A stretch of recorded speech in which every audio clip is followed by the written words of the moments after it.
MTV news Kannada ವಾಹಿನಿಗೆ ಸ್ವಾಗತ. ಕಾಂಗ್ರೆಸ್ ಎಂದಿಗೂ ಸಂವಿಧಾನದಲ್ಲಿ ನಂಬಿಕೆ ಇಟ್ಟಿಲ್ಲ ಮತ್ತು ಅದರಂತೆ ಆಡಳಿತ ಮಾಡಿಲ್ಲ ಎಂದು ಮಾಜಿ ಮುಖ್ಯಮಂತ್ರಿ ಬಸವರಾಜ ಬೊಮ್ಮಾಯಿ ಹೇಳಿದ್ದಾರೆ. ಸಂವಿಧಾನ ದಿನದಂದು ಸುದ್ದಿಗಾರರೊಂದಿಗೆ ಮಾತನಾಡಿದರು. ಕಾಂಗ್ರೆಸ್ ಟ್ರ್ಯಾಕ್ ರೆಕಾರ್ಡ್ ಅನ್ನು ನೋಡಿದ್ರೆ ತಿಳಿಯುತ್ತೆ, ಕಾಂಗ್ರೆಸ್ ಸಂವಿಧಾನವನ್ನ ಬದಲಿಸಲು ಪ್ರಯತ್ನಿಸ್ತಾ ಇತ್ತು ಅಂತ ಹೇಳಿದ್ರು. ಕಾಂಗ್ರೆಸ್ ಸರ್ಕಾರವಿದ್ದಾಗ ಸಂವಿಧಾನ ದುರುಪಯೋಗ ಮಾಡಿಕೊಂಡಿರುವುದನ್ನು ನೋಡಲು ರಾಹುಲ್ ಗಾಂಧಿ ಅವರಿಗೆ ಸಲಹೆ ಕೊಟ್ಟಿದ್ದಾರೆ. ಶಹಬಾನು ಪ್ರಕರಣದಲ್ಲಿ ಸಂವಿಧಾನದ ದುರುಪಯೋಗ ಮಾಡಿದ್ದಾರೆ, ಎಮರ್ಜೆನ್ಸಿಯನ್ನ ದುರುಪಯೋಗ ಮಾಡಿಕೊಂಡಿದ್ದಾರೆ. ಕಾಂಗ್ರೆಸ್ ಎಂದಿಗೂ ಸಂವಿಧಾನದಲ್ಲಿ ನಂಬಿಕೆ ಇಟ್ಟಿಲ್ಲ ಮತ್ತು ಅದರಂತೆ ಆಡಳಿತ ಮಾಡಿಲ್ಲ. ಇದನ್ನೆಲ್ಲ ಮುಚ್ಚಿ ಹಾಕಲು ಮತ್ತು ತಮ್ಮನ್ನ ತಾವು ಸಂವಿಧಾನದ ಚಾಂಪಿಯನ್ ಎಂದು ತೋರಿಸಿದ್ದಾರೆ. ಆದರೆ ಜನ ಅವರನ್ನ ತಿರಸ್ಕರಿಸಿದ್ದಾರೆ ಎಂದು ಕಿಡಿಕಾರಿದರು. ಭಾರತಕ್ಕೆ ಸ್ವತಂತ್ರ ಹೆಂಗ್ ಬಂದಿದೆ ಅನ್ನೋದು ಕೂಡ ನಮಗೆಲ್ಲ ಗೊತ್ತಿದೆ. ಒಂದು ಸತ್ಯ ಬಹಳ ಹೊರಗಡೆ ಬರೆದಿರುವಂತದ್ದು, ಸ್ವತಂತ್ರ ಹೋರಾಟ ಸುಮಾರು 100 ವರ್ಷಕ್ಕಿಂತ ಹೆಚ್ಚಾದರೂ ಕೂಡ ಫಲಶ್ರುತಿ ಆಗಲಿಲ್ಲ. ಆದರೆ ಬಾರ್ಡೋಲಿಯಲ್ಲಿ ರೈತ ಸತ್ಯಾಗ್ರಹ ಆದಾಗ, ಚಂಪಾರನ್ನಲ್ಲಿ ಕಾರ್ಮಿಕರ ಸತ್ಯಾಗ್ರಹ ಆದಾಗ ಬಹಳ ದೊಡ್ಡ ಪ್ರಮಾಣದಲ್ಲಾಯಿತು. ವಲ್ಲಭಭಾಯಿ ಪಟೇಲ್ ಅವರ ನೇತೃತ್ವದಲ್ಲಿ ಮತ್ತು ಚಂಪಾರನ್ ಅಲ್ಲಿ ಕೂಡ ಇಂಡಿಗೋ ಬೆಳೆಯುವಂತ ರೈತರು ಸಮೂಹ ಲೇಬರ್ ಆದಾಗ ಬ್ರಿಟಿಷರಿಗೆ ಅನ್ನಿಸ್ತು, ಇನ್ನು ಮುಂದೆ ನಮಗೆ ಒಳಗಾಲ ಇಲ್ಲ. ಇನ್ನು ಮೂರನೇದ್ದು, ನಮ್ಮ ಕಬ್ಬಿಣವನ್ನ, ನಮ್ಮ ಬಟ್ಟೆಯನ್ನ, ನಮ್ಮ ಬೇಕು ಬೇಡಿಕೆಗಳನ್ನು ನಾವೇ ತಯಾರು ಮಾಡಕ್ಕೆ ಶುರುವಾದಾಗ ಇಲ್ಲಿ ವ್ಯಾಪಾರಕ್ಕೆ ಸ್ಥಳ ಇಲ್ಲ ಅಂತ ಕೂಡ ಗೊತ್ತಾಯ್ತು. ಅವ್ರಿಗೇನು ಸಾಮಾಜಿಕವಾಗಿ ನಮ್ಮ ದೇಶದಲ್ಲಿ ಆಸಕ್ತಿ ಇರಲಿಲ್ಲ, ಆರ್ಥಿಕವಾದ ಆಸಕ್ತಿ ಇತ್ತು.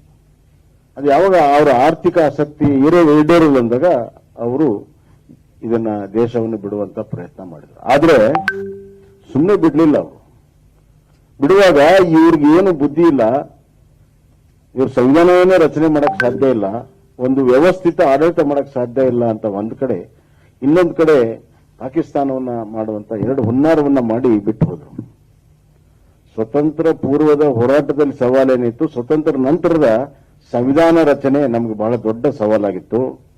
ಆ ಸಂದರ್ಭದಲ್ಲಿ ಅಧ್ಯಕ್ಷರು ಮತ್ತು ಚಲನಾರಾಯಣ ಸ್ವಾಮಿ ಅವರು ಹೇಳಿದ್ರು, ಏನು ಸಂವಿಧಾನ ರಚನೆ ಸಮಿತಿ ಇದೆ, ಸುದೀರ್ಘವಾಗಿ ಚರ್ಚೆ ಮಾಡಿ, ಎಲ್ಲ ಆಯಾಮಗಳನ್ನು ಚರ್ಚೆ ಮಾಡಿ, ಅದಕ್ಕೆ ಬಾಬಾ ಸಾಹೇಬ್ ಅಂಬೇಡ್ಕರ್ ಅವರ ಮಾನವೀಯ ತತ್ವಗಳನ್ನ ಅದರಲ್ಲಿ ಸೇರಿಸಿದ್ರಿಂದ ನಮ್ಮ ಸಂವಿಧಾನ ವಿಶ್ವದಲ್ಲಿ ಅತ್ಯಂತ ಶ್ರೇಷ್ಠ ಸಂವಿಧಾನ.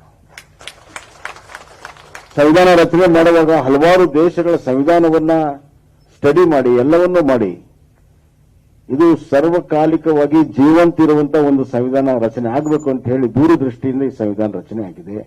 ಬಾಬಾ ಸಾಹೇಬ್ ಅಂಬೇಡ್ಕರ್ ಅವರ ಆಶೆ ಇವತ್ತು ಈ ದೇಶದಲ್ಲಿ ಸರ್ವ ಸ್ವತಂತ್ರ, ವ್ಯಕ್ತಿಯ ಸ್ವತಂತ್ರ, ಸಮಾನತೆಯ ಒಂದು ಬದುಕು ನಾವೆಲ್ಲರೂ ಕೂಡ ಇವತ್ತು ನಡೆಸ್ತಾ ಇದ್ದೇವೆ ಅನ್ನೋದನ್ನ ಯಾರು ಕೂಡ ಮರಿಬಾರದು. ಇನ್ನ ಈ ಸಂವಿಧಾನ ಯಶಸ್ವಿ ಆಗಬೇಕು, ಭಾರತ ಯಶಸ್ವಿ ಆಗಬೇಕಾದ್ರೆ ಸಂವಿಧಾನದ ಆಶೆಗಳು ಈಡೇರಬೇಕು ಮತ್ತು ಸಂವಿಧಾನ ಯಶಸ್ವಿಯಾಗಿ ಮುಂದುವರಿಬೇಕು. ಭಾರತ ಯಶಸ್ಸು ಈ ಸಂವಿಧಾನದ ಆಶೆಗಳನ್ನು ಈಡೇರಿಸುವುದರಲ್ಲಿದೆ ಅನ್ನೋದನ್ನ ಯಾರು ಕೂಡ ನಾವು ಮರಿಬಾರದು.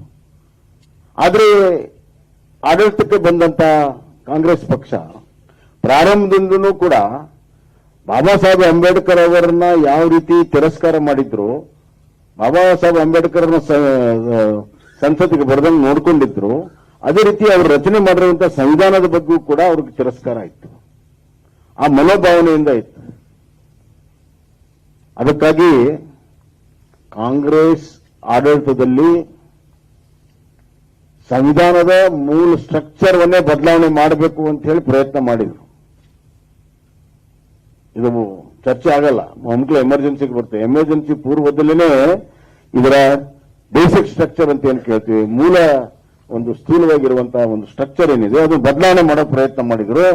ಆವಾಗ ಕೇರಳದ ಕೇಶವಾನಂದ ಭಾರತಿ ಗುರುಗಳು ಅದನ್ನ ಸುಪ್ರೀಂ ಕೋರ್ಟ್ನಲ್ಲಿ ಚಾಲೆಂಜ್ ಮಾಡಿ ಕಾನ್ಸ್ಟಿಟ್ಯೂಷನ್ ಬೆಂಚು ಯಾವುದೇ ಕಾರಣಕ್ಕೂ ಸಂವಿಧಾನದ ಸ್ಟ್ರಕ್ಚರ್ ಬದಲಾವಣೆ ಮಾಡಂಗಿಲ್ಲ ಅನ್ನುವಂತಹ ಒಂದು ಸ್ಪಷ್ಟವಾದ ಆದೇಶವನ್ನು ಕೊಟ್ಟರು.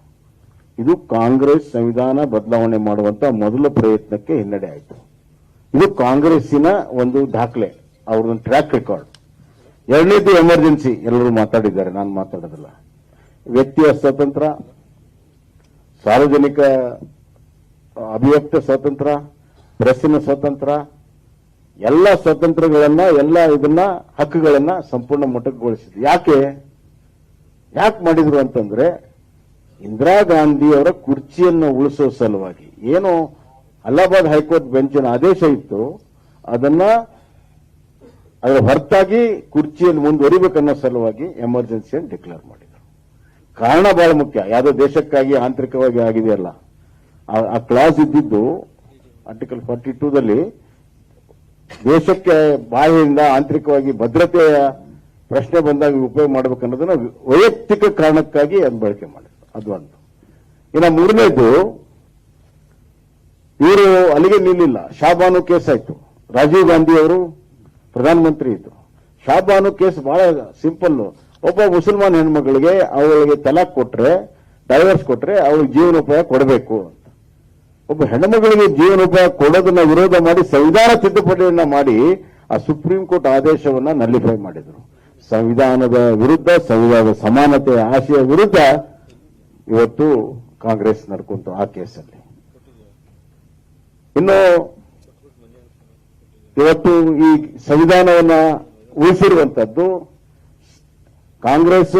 ಸಂವಿಧಾನ basic structure ತೆಗೆದಕ್ಕೆ emergency Shah Bano case ಸಂವಿಧಾನವನ್ನ ಹೆಂಗೆ ತಿರುಚಿ ಸಂವಿಧಾನವನ್ನೇ ಬುಡಮೇಲು ಮಾಡುವಂತಹ ಪ್ರಯತ್ನ ಮಾಡಿದ್ದು ಅವ್ರ ಕಾಂಗ್ರೆಸ್ನ ಟ್ರ್ಯಾಕ್ ರೆಕಾರ್ಡ್. ಆದರೆ ಇವತ್ತು ಸಂವಿಧಾನ ಉಳಿಸಿರೋದು ಯಾರು? ಸಂವಿಧಾನವನ್ನು ಉಳಿಸಿರುವಂತದ್ದು ಸುಪ್ರೀಂ ಕೋರ್ಟ್. 2 ಜಡ್ಜ್ಮೆಂಟ್ಗಳು, ಕೇಶವಾನಂದ ಭಾರತೀಯ ಜಡ್ಜ್ಮೆಂಟು, ಇನ್ನೊಂದು SR ಬೊಮ್ಮಾಯಿ ಅವರ ಫೆಡರಲ್ ಸ್ಟ್ರಕ್ಚರ್, ಅಂದ್ರೆ ರಾಜ್ಯಗಳ ಒಕ್ಕೂಟ ವ್ಯವಸ್ಥೆಯನ್ನ ಉಳಿಸಿಕೊಂಡಿರುವಂತದ್ದು. ಇವೆರಡು ದಾಖಲೆಹಾರವಾಗಿರುವಂತಹ ಲ್ಯಾಂಡ್ ಮಾರ್ಕ್ ಜಡ್ಜ್ಮೆಂಟ್ಗಳಿಂದ ಇವತ್ತು ಸಂವಿಧಾನ ರಕ್ಷಣೆ ಆಗಿದೆ. ಇನ್ನು ರಾಜಕೀಯವಾಗಿ ಸಂವಿಧಾನ ಉಳಿಸ್ತವ್ರು ಯಾರು? ಕಾಂಗ್ರೆಸ್ಸಿನ ದಾಖಲೆ ನಮ್ಗೆ ಗೊತ್ತಿದೆ. ಸಂವಿಧಾನ ಪುಸ್ತಕ ಹಿಡ್ಕೊಂಡು ಅದರ ಹೆಂಗ್ ಖಾಲಿ ಪೇಜ್ಗಳನ್ನ ಹಿಡ್ಕೊಂಡಿದ್ರು ಅದೇ ಅವರ ನಂಬಿಕೆ. ಶೂನ್ಯ ನಂಬಿಕೆ, ಸಂವಿಧಾನದಲ್ಲಿ ಶೂನ್ಯ ನಂಬಿಕೆ ಅನ್ನೋದು ಅವರು ಹಿಡ್ಕೊಂಡಿರುವಂತಹ ಸಂವಿಧಾನದಲ್ಲಿ ಖಾಲಿ ಪೇಜ್ಗಳೇ ಸಾಕ್ಷಿ.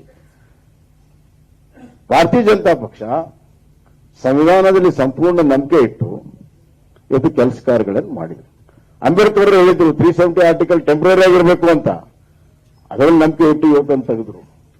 ರಿಸರ್ವೇಷನ್ ಅನ್ನ ಮುಂದುವರಿಸಬೇಕು ಅಂತ ಆಯ್ತು, ಅದು ನಂಬಿಕೆ ಇಟ್ಟು ತೆಗೆದ್ರು. ಹಿಂದುಳಿದ ವರ್ಗಕ್ಕೆ ಸಂವಿಧಾನ ಸ್ಥಾನಮಾನ ಕೊಡಬೇಕು, ಹಿಂದುಳಿದ ವರ್ಗದ ಆಯೋಗಕ್ಕೆ ಅಂತ ಅದನ್ನು ಮಾಡಿದರು. ಇವತ್ತು ಆರ್ಥಿಕವಾಗಿ ಹಿಂದುಳಿದವರ ಅವ್ರಿಗೂ ಕೂಡ ನ್ಯಾಯ ಕೊಡಬೇಕು ಅಂತೇಳಿ ಅವ್ರಿಗೆ 10% ರಿಸರ್ವೇಷನ್ ಕೊಡುವಂತ ಕೆಲಸವನ್ನು ಮಾಡಿದರು. ಹೀಗೆ ಕಾಲಕ್ಕೆ ತಕ್ಕಾಗೆ ಪ್ರಗತಿದಾಯಕವಾಗಿರುವಂತಹ ಸಂವಿಧಾನದ ಆಶಯಗಳನ್ನ ಈಡೇರಿಸುವಂತಹ ಪ್ರಯತ್ನ ಭಾರತೀಯ ಜನತಾ ಪಕ್ಷ ಮಾಡಿದೆ. ಆದ್ರಿಂದ ಈ ಅಪಪ್ರಚಾರ ಬಹಳಷ್ಟು ನಡೆಯುವುದಿಲ್ಲ. ರಾಹುಲ್ ಗಾಂಧಿಯವರ ಅಪಪ್ರಚಾರ ಕಾಂಗ್ರೆಸ್ನವರು ಅದನ್ನು ನಂಬ್ತಾ ಇಲ್ಲ. ಕಾಂಗ್ರೆಸ್ನವರು ರಾಹುಲ್ ಗಾಂಧಿಯ ವಿಚಾರವನ್ನು ನಂಬ್ತಾ ಇಲ್ಲ. ಹೀಗಾಗಿ ನಾವು ನಮ್ಮ ಗಟ್ಟಿ ಧ್ವನಿಯಲ್ಲಿ ಸಂವಿಧಾನದ ಬದ್ಧತೆಯನ್ನ ಪ್ರದರ್ಶನ ಮಾಡುವಂತಹದ್ದು ಇವತ್ತಿನ ಅವಶ್ಯಕತೆ ಇದೆ. ಸಂವಿಧಾನ ಕತ್ತರೆ ಬಂದಿದೆ ಅಂತಲ್ಲ, ಆದರೆ ಇಂಥ ಶಕ್ತಿಗಳು ಸಂವಿಧಾನವನ್ನ ತಿರುಚುವಂತ, ಸಂವಿಧಾನವನ್ನ ಮೊಟಕುಗೊಳಿಸುವಂತ, ಸಂವಿಧಾನ ಹೆಸರಿನಲ್ಲಿ ಇವತ್ತೇನು ಮಾಡ್ತಾ ಇದ್ದಾರೆ ಅದನ್ನ ವಿರೋಧ ಮಾಡುವ ಸಲುವಾಗಿ ನಾವು ಗಟ್ಟಿ ಧ್ವನಿಯಲ್ಲಿ ಸಂವಿಧಾನದ ಬದ್ಧತೆಯನ್ನು ಪ್ರದರ್ಶನ ಮಾಡಬೇಕು. ನಮ್ಮ ಪಕ್ಷ 2 ತಿಂಗಳ ಕಾರ್ಯಕ್ರಮ ಏನಾಗಿದೆ, ಪ್ರತಿಯೊಬ್ಬರೂ ಕೂಡ ಭಾಗವಹಿಸಿ ಸಂವಿಧಾನವನ್ನು ಎತ್ತಿಡಬೇಕು. ಮತ್ತು ನಮ್ಮ ಸಂವಿಧಾನ ಎಷ್ಟು ಚೆನ್ನಾಗಿದೆ ಅಂದ್ರೆ ಒಂದು ಸರ್ಕಾರ ಬಹುಮತ ಕಳ್ಕೊಂಡು ಇನ್ನೊಂದು ಸರ್ಕಾರ ಅದನ್ನ ಪಡ್ಕೊಳ್ಳುವಾಗ ಟ್ರಾನ್ಸಿಷನ್ ಏನಿದೆ ಬಹಳ ಸ್ಮೂತ್ ಆಗಿ ನಡೀತಿದೆ ಬೇರೆ ದೇಶಗಳಕ್ಕಿಂತ. ಅದು ಸಂವಿಧಾನದ ಬಲ. ಸಂವಿಧಾನದಲ್ಲಿ ಇವತ್ತು ಚುನಾವಣೆಗಳು ಎಷ್ಟು ಮುಖ್ಯನೋ, ಚುನಾವಣೆಯ ನಂತರವೂ ಕೂಡ ಪಾಲುಗೊಳ್ಳುವಿಕೆ, ಪ್ರಜಾಪ್ರಭುತ್ವ ಬಹಳ ಮುಖ್ಯ ಅಂತ ಸಂವಿಧಾನ ಏನು ಹೇಳ್ತದೆ, ಅದನ್ನ ನಮ್ಮ ಭಾರತೀಯ ಜನತಾ ಪಕ್ಷ ಇವತ್ತು ಅಕ್ಷರಶಃ ಪಾಲನೆ ಮಾಡ್ತಾ ಇದೆ.